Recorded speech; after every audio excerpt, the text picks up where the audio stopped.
नमस्कार, आप देख रहे हैं 4 PM और मैं हूं आपके साथ सिमरन।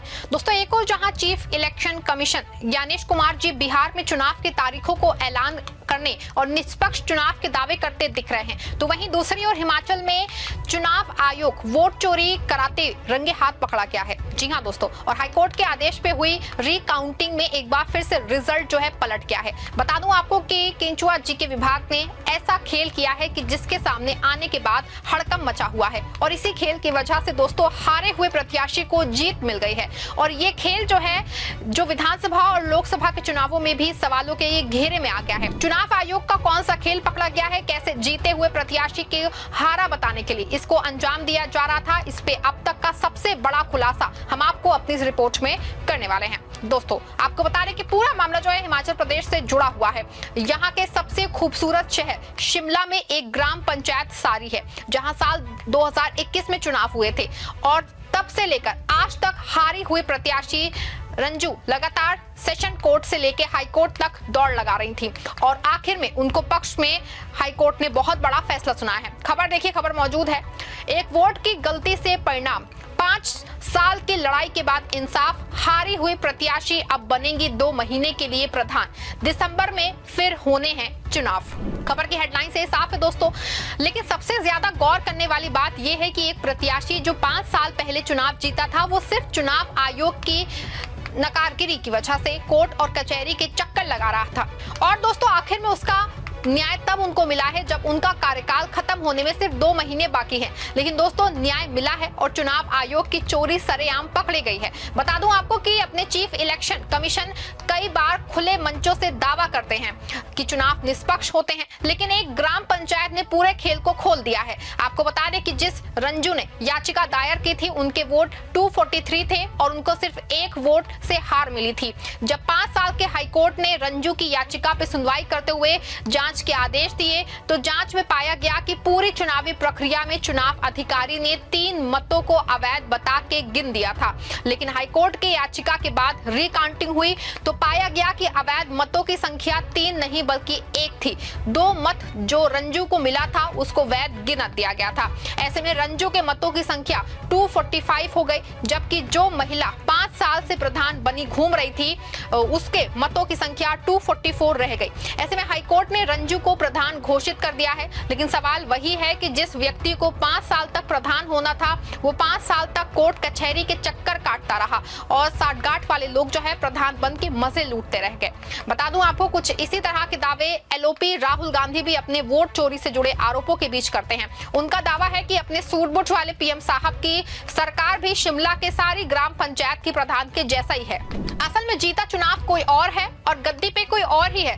बता दूं आपको कि पिछले दिनों जिस तरह से वोट चोरी के मामले सामने आ रहे हैं और एक के बाद एक कई जगहों के रिजल्ट बदले हैं, ऐसे में शक और सवाल की गुंजाइश बनती दिख रही है। आपको बता दूं कि मोदी सरकार के राज में ये पहला केस नहीं है। अभी कुछ दिनों पहले सुप्रीम कोर्ट ने पहले ही एक और केस में वोट चोरी पकड़ ली थी। ये केस हरियाणा के पानीपत जिले के गांव बुआना लाखू का था, जहां नवंबर 2022 में सरपंच चुनाव हुए। उम्मीदवार मोहित कुमार लड़े, लेकिन नतीजे आए तो कुलदीप सिंह जीत गए। मोहित को 51 वोटों से हार मिली। उन्होंने शक किया, मतगणना में कुछ गड़बड़ी लगी उनको। उन्होंने इलेक्शन ट्रिब्यूनल में जो है याचिका दाखिल की। ट्रिब्यूनल ने जो है रिकाउंटिंग का आदेश दिया, लेकिन हाई कोर्ट ने उसको रद्द कर दिया। मोहित हार मानने वाले नहीं थे, वो सुप्रीम कोर्ट पहुंचे। जस्टिस सूर्यकांत की बेंच ने केस सुना और फिर वो हुआ इतिहास उन्होंने रच दिया। पहली बार सुप्रीम कोर्ट ने ईवीएम मशीनें बुलाई। अगस्त 2025 में कोर्ट परिसर में ही वोटों की गिनती हुई, वीडियोग्राफी के साथ दोनों पक्षों के प्रतिनिधि मौजूद। नतीजा चौंकाने वाला, कुल 3767 वोटों में मोहित को 1051 वोट मिले। कुलदीप को सिर्फ 1000 यानी कि 51 वोटों की चोरी उनकी पकड़ी गई।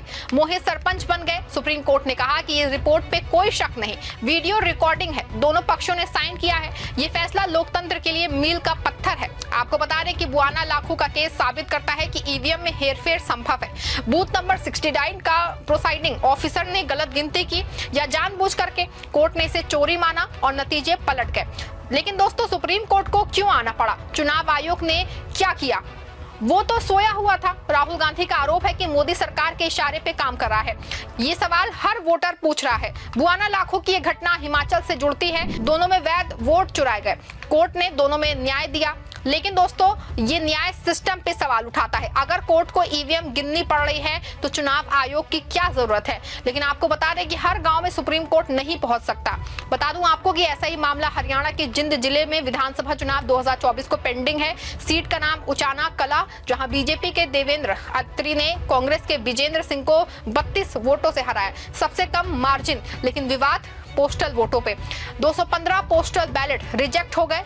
विजेंद्र ने कहा कि ये गलत रिजेक्शन है। उन्होंने हाई कोर्ट में याचिका दाखिल की। कोर्ट ने जुलाई 2025 में संशोधन की इजाजत दी, लेकिन मामला सुप्रीम कोर्ट पहुंच गया। सुप्रीम कोर्ट ने सख्त रुख अपनाया। जजों ने कहा कि पोस्टल वोटों में पारदर्शिता जरूरी, रिजेक्शन बिना वजह नहीं। कोर्ट नाराज हुआ क्योंकि ये सिर्फ जो है उचाना का केस नहीं है, पूरे देश में पोस्टल वोटों की समस्या है। बुजुर्ग दिव्यांग वोटर अपना हक डालते हैं, लेकिन अधिकारी फेंक देते हैं। सुप्रीम कोर्ट ने चुनाव आयोग को फटकार लगाई है, क्यों रिजेक्ट कर रहे हो, सबूत दो। उचाना का केस बताता है दोस्तों कि पोस्टल वोट चोरी का हथियार बन गए हैं। ऐसे में दोस्तों बड़ा सवाल ये है कि अगर पंचायत और विधानसभा में वोट चोरी हो रही है तो लोकसभा, विधानसभा, राज्यसभा में क्या हो रहा है। बता दें आपको कि जिस तरह से उचाना का मामला पेंडिंग है और उसमें सुप्रीम कोर्ट अगले तारीख में कोई बड़ा फैसला ले सकता है, तो संकट ना सिर्फ हरियाणा की सरकार कि खड़ा होगा, बल्कि ये हरियाणा में बीजेपी सरकार भी गिरने का खतरा है, क्योंकि हरियाणा में बीजेपी बहुत कम मार्जिन से चुनाव जीती है। अगर उचाना का फैसला बदला है तो पूरे देश में भयंकर तरीके से ईवीएम, पोस्टल वोट और अवैध मत को लेकर भयंकर तरीके से चुनाव आयोग फंस सकता है, क्योंकि चुनाव आयोग एक दो नहीं कई बार सरेआम ये बात कह चुका है कि ईवीएम में कोई छेड़छाड़ नहीं हो सकती है, ईवीएम से रिजल्ट नहीं बदला जा सकता है। लेकिन जिस तरीके से पानीपत के बुआना लाखों में ईवीएम का रिजल्ट बदला है और जिस तरीके से अब शिमला के सारी ग्राम पंचायत का रिजल्ट बदल गया है, इससे ये जो है सिर्फ चुनाव आयोग पे सवाल नहीं उठता है, बल्कि ये बहुत बड़ा है हद तक ये साफ होता है कि अगर इतने छोटे चुनाव में इस तरीके की गलतियां हो सकती है, तो जहां वोटों की संख्या सिर्फ 1000-2000 के बीच होती हो तो क्या ही संभव है, जहां वोटों की संख्या लाख से 25 लाख यानी कि लोकसभा और विधानसभा में तक होती हो, तो क्या कुछ ये सब कुछ संभव नहीं हो पाएगा। पूरे मामले में दोस्तों आप क्या सोचते हैं? क्या एक बार फिर से चुनाव आयोग हिमाचल प्रदेश के मामले को लेकर सवालों के घेरे में है? क्या पूरे देश में निष्पक्ष मतदान सबसे बड़ी चुनौती है? और अगर निष्पक्ष मतदान और रिजल्ट नहीं घोषित किए जा रहे हैं तो ये लोकतंत्र पे सीधा हमला नहीं है? पूरे मामले पे आप क्या सोचते हैं? अपनी राय कमेंट में जरूर लिख दीजिएगा और इस खबर को लाइक और शेयर भी करिएगा।